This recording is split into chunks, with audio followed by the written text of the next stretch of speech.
నిర్గమకాండం 1వ అధ్యాయము. ఐగుప్తులో అభివృద్ధి చెందిన ఇశ్రాయేలీయుల అభివృద్ధి బానిసత్వం. నిర్గమకాండం 1వ అధ్యాయం. ఐగుప్తులోనికి యాకోబుతో వచ్చిన ఇశ్రాయేలుల పేర్లు ఏమనగా రూబేను, షిమ్యోను, లేవి, యూదా, ఇస్సాకారు, జబులూను, బెన్యామీను. దాను, నఫ్తాలి, గాదు, ఆషేరు వీరిలో ప్రతివాడును తన తన కుటుంబంతో వచ్చను.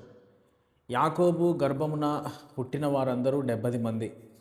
అప్పటికి యోసేపు ఐగుప్తులో ఉండెను.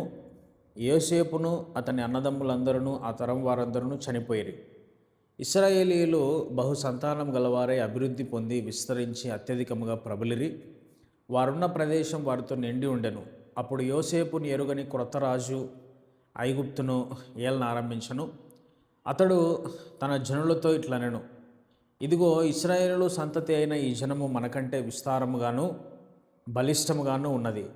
వారు విస్తరింపకున్నట్లు మనం వారి ఎడల యుక్తిగా జరిగించుదాం రండి. లేని ఎడల యుద్ధము కలుగునప్పుడు కూడా మన శత్రువులతో చేరి మనకు విరోధముగా యుద్ధం చేసి ఈ దేశంలో నుండి వెళ్ళిపోదురేమో అనెను. కాబట్టి వారి మీద పెట్టిన భారముల్లో వారిని శ్రమ పెట్టుటకు వెట్టి పనులు చేయించు అధికారులను వారి మీద నియమింపగా వారు ఫరో కొరకు ధాన్యాదులను నిలువ చేయు పీతోము, రామశేషన పట్టణములు కట్టిరి.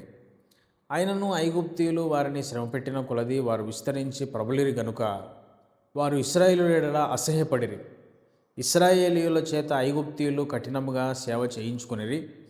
వారు ఇశ్రాయేలీయుల చేత చేయించుకొనిన ప్రతి పనియు కఠినముగా ఉండెను. వారు జిగటమంటి పనిలోను, ఇటుకల పనిలోను, పొలంలో చేయు ప్రతి పనిలోనూ కఠిన సేవ చేయించి వారి ప్రాణములను విసిగించిరి.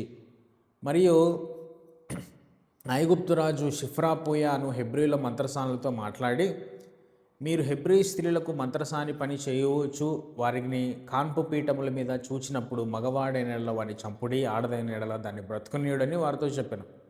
అయితే ఆ మంత్రసానులు దేవునికి భయపడి ఐగుప్తు రాజు తమకు ఆజ్ఞాపించినట్లు చేయక మగపిల్లలను బ్రతకనీయగా ఐగుప్తు రాజు ఆ మంత్రసానులను పిలిపించి, మీరెందుకు మగపిల్లలను బ్రతకనిచ్చితిరి?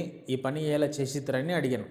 అందుకు ఆ మంత్రసానులు, హెబ్రీ స్త్రీలు ఐగుప్తు స్త్రీల వంటి వారు కారు, వారు చురుకైన వారు.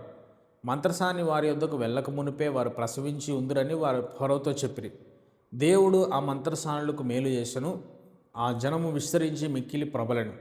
ఆ మంత్రసానులు దేవునికి భయపడినందున ఆయన వారికి వంశాభివృద్ధి కలుగజేసెను.